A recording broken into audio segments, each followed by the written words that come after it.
County Attorney, would you first introduce this ordinance?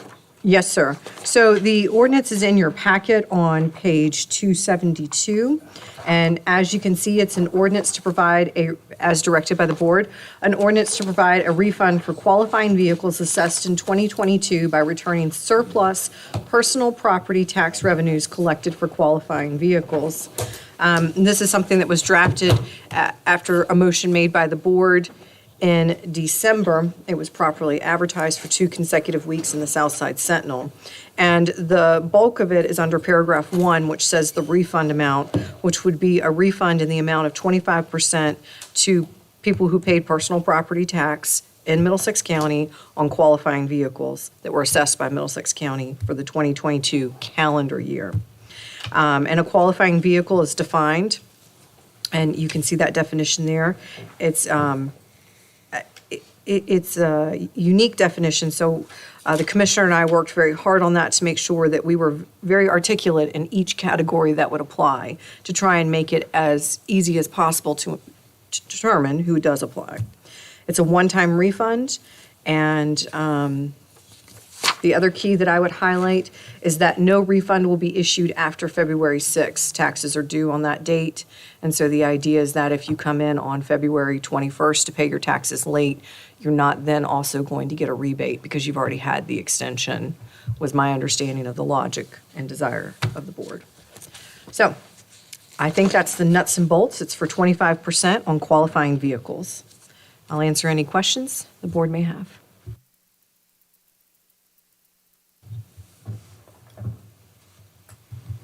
In the first paragraph, you got including boats. What boats are you talking about? I think that's defining the trailers. Yes, sir, it is. Trailers, yes, it's a Only boat ones trailer. with trailer. That would include the ones that is 5,000 pounds and more? It's the trailer. It's only the trailer. It's only the Okay, trailer. Yeah, okay. and so that, and thank you, Reggie, that was, as you recall, when the commissioner was here and we were having this discussion, a qualifying vehicle as defined for the budgetary purposes that she and the county administrator use, I would say is not necessarily what I would associate the common sense definition with, not that, with law, it doesn't always align. So anyway, trailers are included in that definition. So that's why I was very purposeful in listing what trailers. So cattle trailers, for instance. Okay. But it is just the trailer, not the apparatus sitting on the trailer. And the part also right below that, you say a one-time refund. Yes, sir. What you mean by that? I mean, this is a one-time, you show up and you get a one-time refund.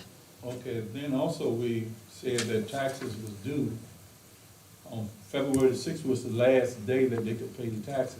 Yes, sir. Also, after that time, they don't pay it, you are penalized.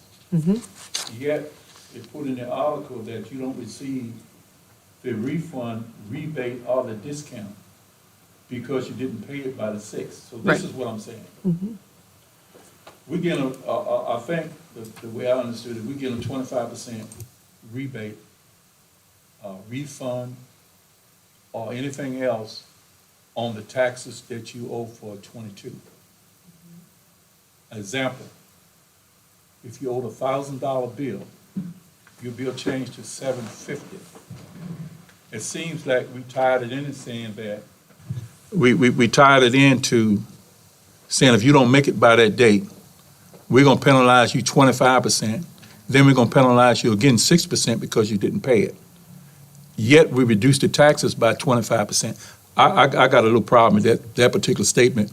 I understand that I understand that the board voted 25%, okay? 25% is 25%. And the appropriate vehicles, I'm guessing that we're talking from 2003 under J.D. Powers to get to understand what J.D. Powers done to our tax system. Qualified vehicles. So what are we saying? No, sir. And this is something you and I have talked about. So the motion was made for qualifying vehicles. And as the Commissioner of Revenue and as that discussion that we had in the board had in the December meeting, the term that was referenced was qualifying vehicles as used as the budget season. That is a very unique term. So, and the commissioner explained what that meant. And so when she tells the administrator, these are qualifying vehicles for personal property tax purposes, she means, and very specifically, automobiles, trucks of less than 10,000 pounds, trucks of more than 10,000 pounds, motorcycles, business vehicles, and that is a broad definition, and trailers. And that's why I said that definition is not necessarily, but it does, you have the distinction between the 2002 and someone who has a 2001. That was not what was, that's the difference. The qualifying vehicles is all vehicles, regardless of the year, Okay. if they meet that definition. Okay, this is what you're telling me. The ones that were reduced by 5% at 2002 will get a 25% discount on the bill. That are making us to vote on something that's some getting a 30% and the other one is getting 25%. I did not mean it like that. Okay, from my understanding, I thought I explained it well, that the ones that's weren't affected by J.D. Powers, that we won't deal with them because they got the honest bill. They got depreciation of 5%. Now, what is written here is saying that they get 30 because the vehicle is older, whether to make it antique or whatever they want. You got different things, 25 years. But I don't know why it was changed like that. That's how come I said, let's make this thing very simple. All right, and by example, we went two ways. We had I guess a caveat, y'all call it in, saying, well, you're not gonna get the discount unless you pay on time. Then if we go a little bit further, we would go and say that, hey, if we helping you out, but all of a sudden, we're gonna penalize you plus the discount. So we can give you 25%, you don't pay, then we're gonna charge you another 6% because you didn't meet it by the 6th. And I thought we was dealing with the tax that year. We dealing with 1 year. And most people can be paying more this year and next year as they before. And I don't like the refund that the taxpayers we saying is after February the 6th is gonna have to pay 6%. Then if they pay on the 7th, they're gonna lose the 25% that I think all of us have voted said we want you to have this. And the second thing is the one about the depreciation, because we know, because I said this a number of times, you already got the break. Okay, you got 5% depreciation on the older vehicles. We was helping the ones that had the newer vehicles at 25% because they're the ones who are gonna be paying more money now and they're gonna be paying more money then. The other ones are depreciated. So now you're asking me, you're saying for me to vote on some getting 30 and the other one's getting 25.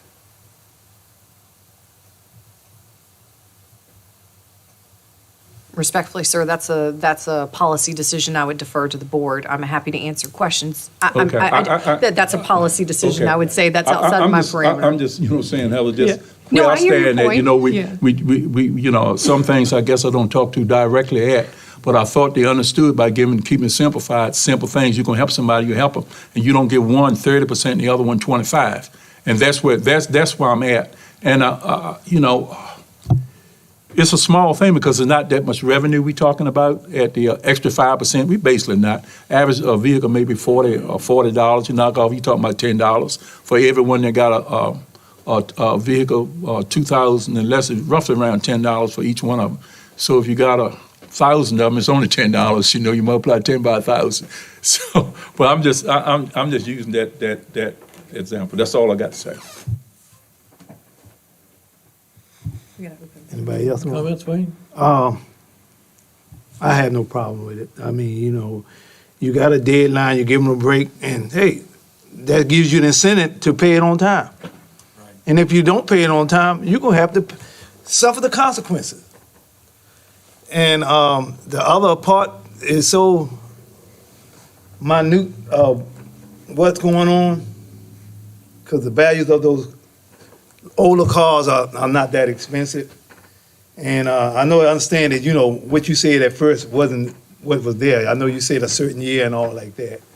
But I tell you the truth, with all the things that are going on with they have this here, just me, I personally don't have any problem with it. That's all I have to say. I mean, we've gone through it, and then already this is what we're going through with this ordinance, and we have the public hand on it. A lot of work been done on it.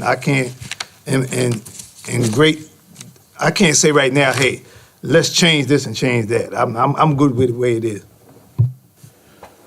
Just to piggyback on that a little bit, and I get what you're talking about, Reggie. Have what's the year that we're talking about? Less, 2000 or 2001? 2002. Below, lower than that? Really, it's, you could get into a debate whether people that have cars that are older than 2001 or 2002, do they necessarily, would they need that discount more than somebody that can afford to buy a new vehicle? Even though it wasn't initially what you had said on the last month, now looking at it, it's some dollars on the table or left on the table or however you want to look at it, but my contention, I don't want to be into a debate of people that are in the lower income status that says, why didn't you give something to me? You gave it to this group on personal property, but you didn't give it to me.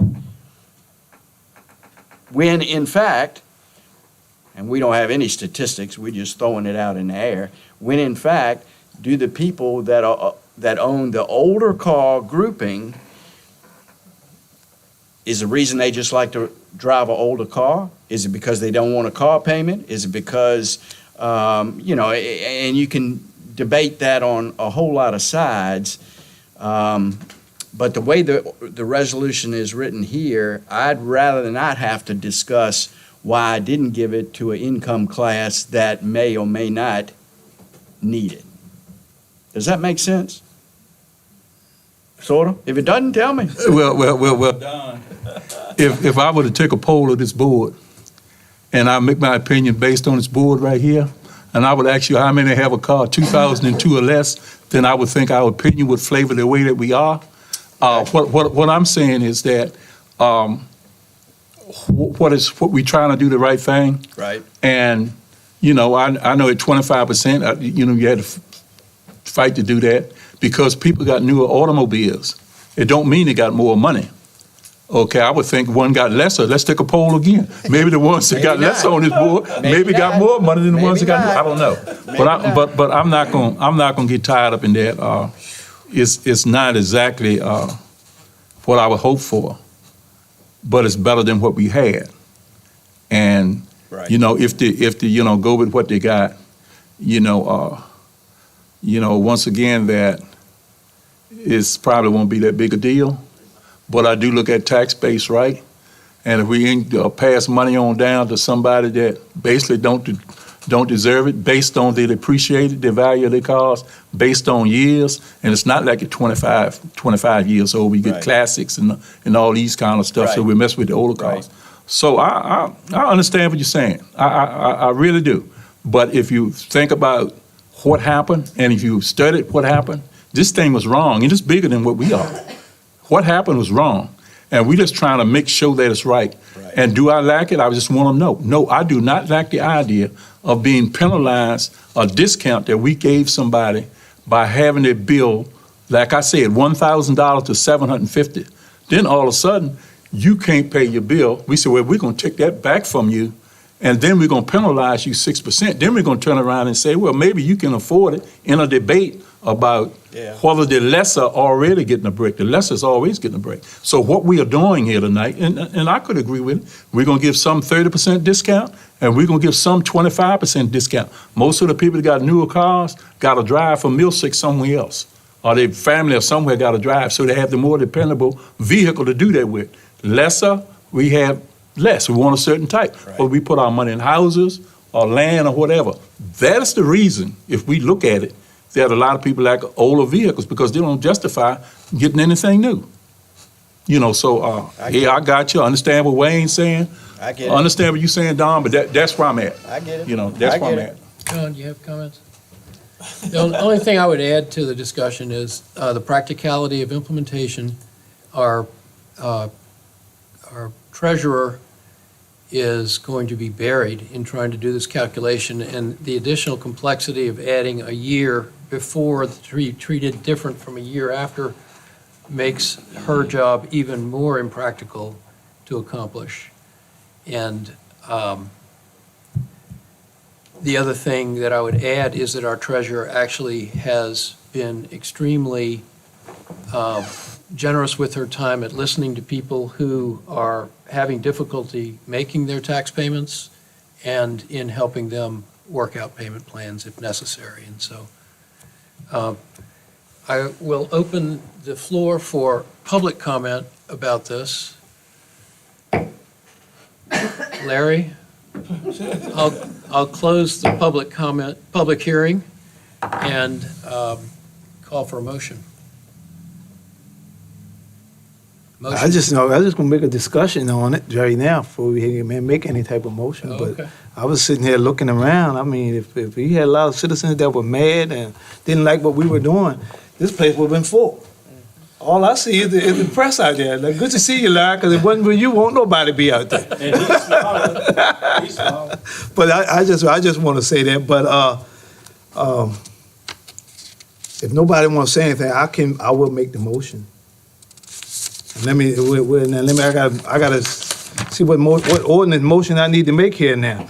Just a motion to adopt the ordinance. Oh, the motion to adopt the ordinance that's presented about the 25% tax Second. refund.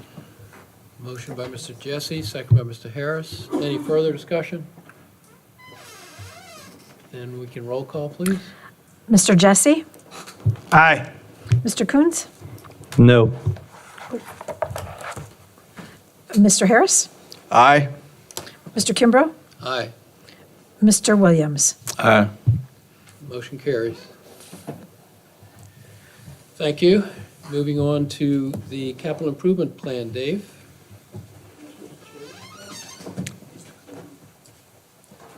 I don't know, is it not up there?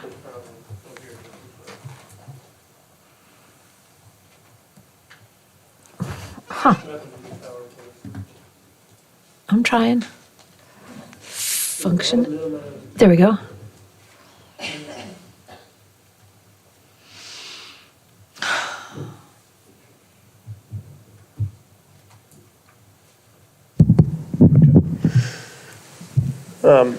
This is our final thing for consideration tonight. Before you is the capital improvements plan for 2023 to FY 2027. This is an updated plan. Just the bullet points on this. The capital improvement plan is strictly an advisory document. The plan is intended for use as a capital facilities planning document and is not a request for funding allocations or a county capital budget. The CIP is intended as a planning tool to assist the Board of Supervisors in the development of the county budget. Once the CIP is adopted, individual project priorities may change throughout the course of the year. It's quite possible that a certain project may be funded during the year indicated on the CIP, may not be funded during the year indicated on the CIP, or even at all. So I think Mr. Harris had probably asked some questions related to that last statement earlier today. A lot of these priorities can change through the year. Emergency pops up, you might have to change some budgetary decisions. This particular section, section 15.22239 of the Code of Virginia, assigns the responsibility of planning for the capital outlay programs to the local planning commissions. This code states that the local commissions may, and at the direction of the governing body, shall prepare and revise annually a capital improvement program based on the comprehensive plan of the county or municipality for a period not to exceed the ensuing 5 years. In accordance with the code, the CIP is updated on an annual basis with the individual projects removed from the plan as they are completed. This update to the capital improvements plan program was developed in accordance with this section. The Planning Commission's Capital Improvements Committee met November 16th to prioritize departmental requests as they were received. This plan is a result of work and comes to the commission with our CIP committee's recommended prioritization. This is an update to the previously adopted capital improvements plan. I might add that we had really hard time putting together our committee this year. We had several people that were sick at that time. We had some commission members step in as substitutes. They should be commended. Last minute, some very last minute add-ins there. In conclusion, staff recommends approval of the 2023 to 2027 capital improvements plan. The Planning Commission voted 5-0, 1 abstention and 5 absent to recommend approval of the 2023, 2027 capital improvements plan. Anne Marie, can you pull up the plan? I can briefly go through the plan and we can go over the highlights. As we go through the plans, if any of the board members have any questions, they can certainly ask me. Do I roll through this, or do you? Yeah, I can go through it. I hope I can. Okay, you've got it. I don't know if I can scroll up and down the page. You might have to make the, I would just go to the spreadsheet.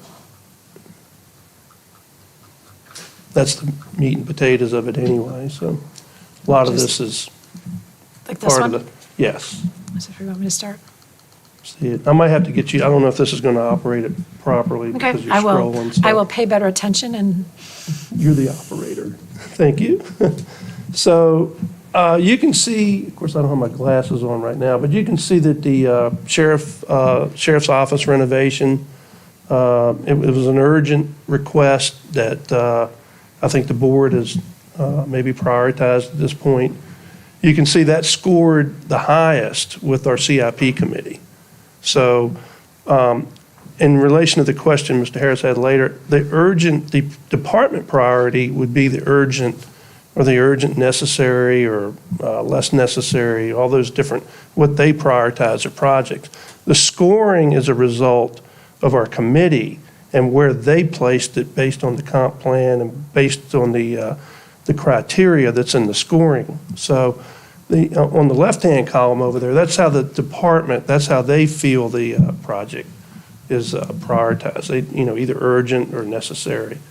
So you can see that that scored the highest. The wastewater sewer system obviously scored. It's traditionally scored very high the past few years, and again, it scored very high this year. The high school renovation scored high. Elementary school, I believe, high school restoration, that's the renovation, and then they have the school board, can you raise it? I should have brought my glasses, I apologize. is that better?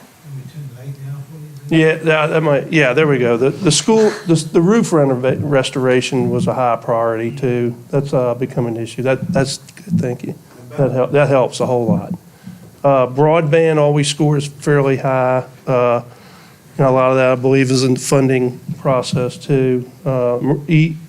You'll see that the Emergency Operations Center, when I talked with David Lehman, he wanted, that is also included in the price of the sheriff's renovation. But David also broke it out to show that line item cost of that, what portion of that is going to the EOC. So if in the funding of the facility itself will take care of that EOC. And some of the other things are maintenance, a lot of maintenance items, paving and sealing, building repair. We have the multimodal transportation. That's our multimodal our multi-purpose path in Deltaville. All are multimodal. We may want to look at that a little bit harder in our comprehensive plan as we update it. I think there's been a desire for the board to have that go throughout the county if possible, so, that we might be able to tune in our plan a little bit. Financial software is in there. That's a high priority. Didn't score as high this year as it did last year, I don't believe. I think it was a little bit higher.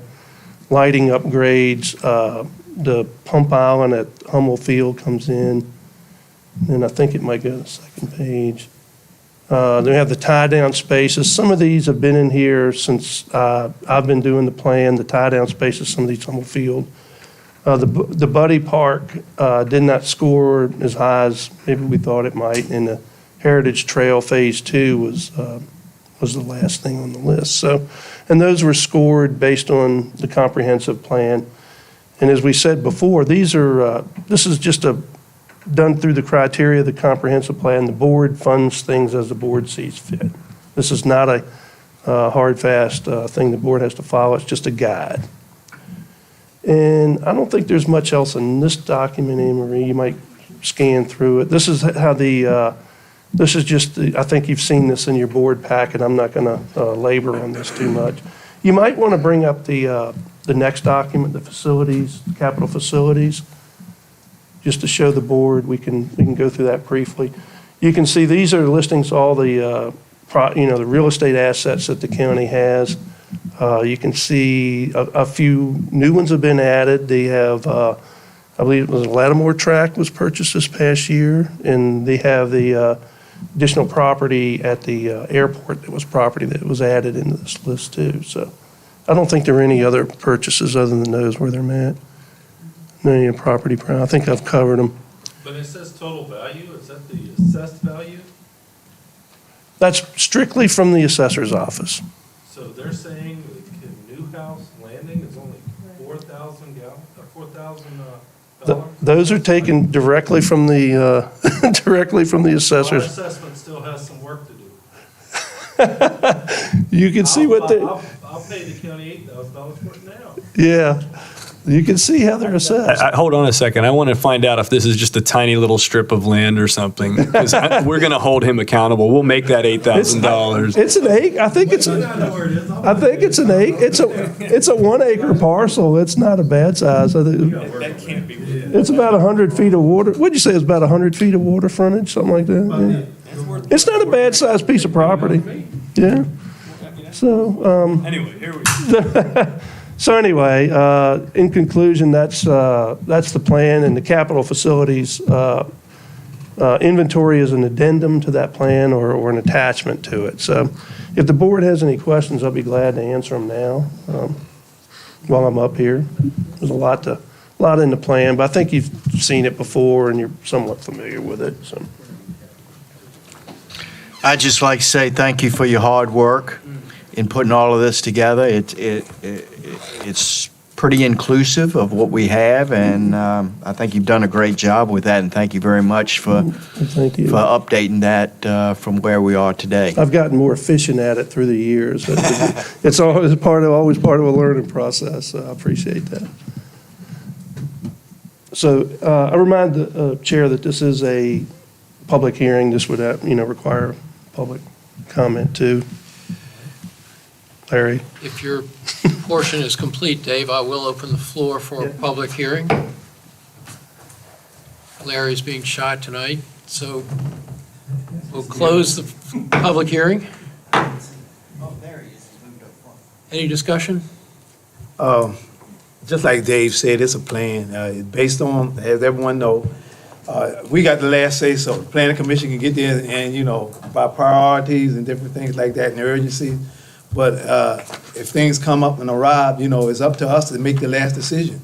Because I know since I've been on the board, sometime the planning commission may get mad because we may shift some things around. But really, we run the show, if you think about it. But we want to do what's right for the county, basically most of the time.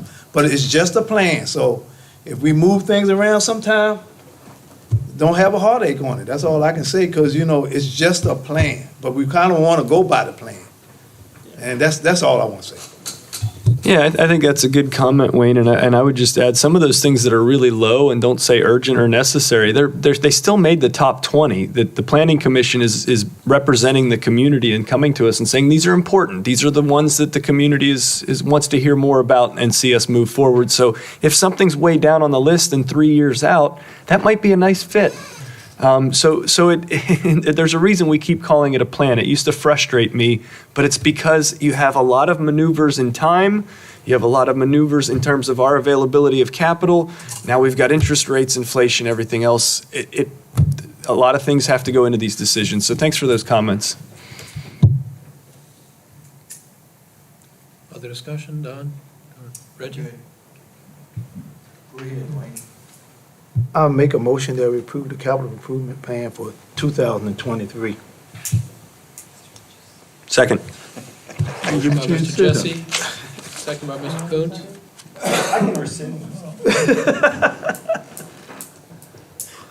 Any further discussion? All right, roll call, please. Mr. Coons? Aye. Mr. Harris? Aye. Mr. Williams? Aye. Mr. Jesse? Aye. Mr. Kimbrough? Aye. Motion carries. Thank you.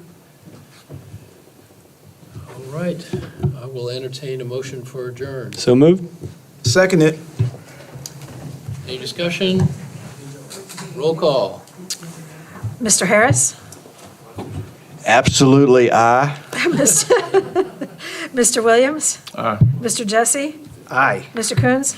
Aye. Mr. Kimbrough? Aye. Happy New Year. Thank you, everybody. Thank you. Yeah, I think they're playing on boards play, man. I guess they're playing on. Yeah. If you got a game. I'll stop by and check.